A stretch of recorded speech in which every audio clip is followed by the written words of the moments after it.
Australia is home to some spectacular biodiversity. What challenges are we facing?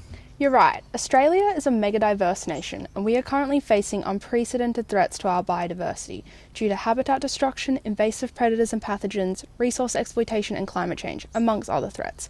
We currently have 1,994 species listed as threatened, and researchers suggest that this is only a fraction of all threatened species.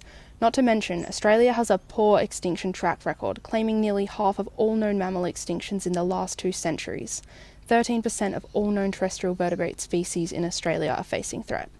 Those figures are concerning. What is the Australian government doing to mitigate species loss? The national legislation under which threatened species are protected is the Environment Protection and Biodiversity Conservation Act, or EPBC Act 1999, and historically, recovery planning has been the central tool implemented under the Act. Recovery plans are legally binding documents that outline the threatening processes, critical habitat, and ecology of threatened species or ecological communities, providing recommendations for management actions required to stabilise or improve populations. All species listed under the Act used to require a plan, but due to their costly and lengthy development, they've largely been replaced with conservation advices, which are shorter and less detailed documents. Conservation advices lack any legal power, and their effectiveness is yet to be determined.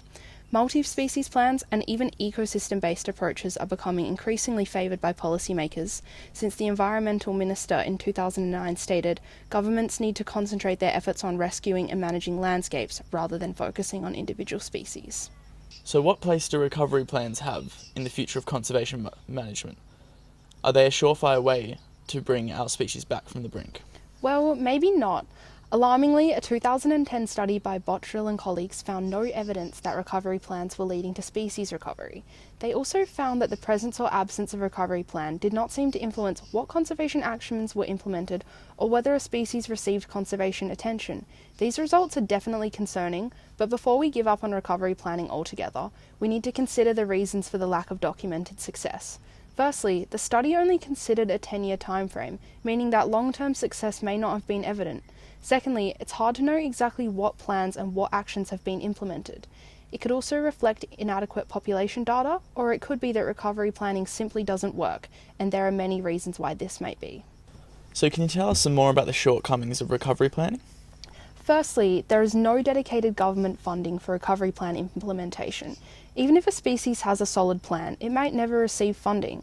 Australia has been ranked in the bottom 40 countries for its allocation of funding to conservation in respect to the proportion of biodiversity, given our size, wealth and governance. Secondly, recovery plans often fail to detail prescriptive measures for species recovery. For example, a 2015 report found that of the 120 most endangered animals covered by recovery plans, only 12 of them had plans that placed prescriptive limits on future habitat loss, despite 80 of them having plans that detail habitat loss as a significant threat.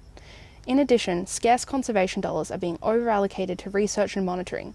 It's estimated that half of species' proposed recovery plan budgets are allocated to research and monitoring, and that those species with a higher proportion of funding dedicated to such activities had comparatively worse recovery outcomes. Recovery planning is also criticised for a lack of transparency regarding implementation. In an interview with The Guardian, Professor Leslie Hughes from Macquarie University stated that many recovery plans are just fantasy documents because they are not implemented, going on to say that the system of recovery planning and conservation advices is a virtual black hole, seeing as it can be impossible to understand which plans are being implemented and where funding is allocated. All that being considered, is there any merit to recovery planning?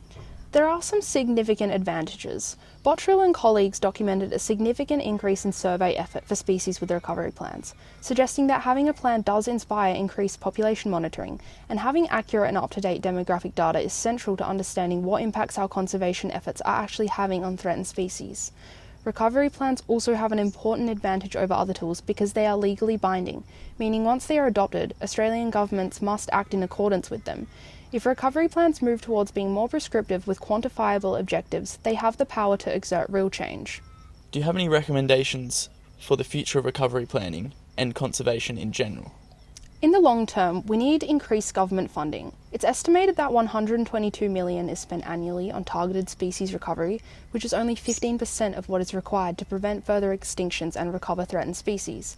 A key recommendation from the Australian Conservation Foundation report calls for a $200 million annual government investment in conservation.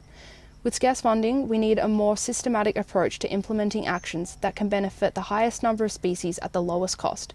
Joseph et al. Developed a project prioritisation protocol for New Zealand's threatened species management, which considers the costs, benefits, and the likelihood of management success. Australia could improve conservation outcomes with a similar approach. The government should also implement mandatory monitoring and review of recovery plans. This would allow for adaptive management using the best and most up-to-date science and would provide transparency over the effectiveness of management practices. Many have called for a national and publicly accessible conservation database that provides information about recovery plan implementation and funding. Finally, conservation requires greater investment into the National Reserve Network and stronger limits to habitat loss detailed in recovery plans. In 2010, Taylor and colleagues found spatial overlap with strictly protected areas to be the only conservation strategy robustly associated with increasing or stable population trends. So, with increased funding, greater consideration of cost effectiveness, increased transparency, and mandatory review of recovery plans, Australia could generate significantly better outcomes for threatened species. Great, thank you.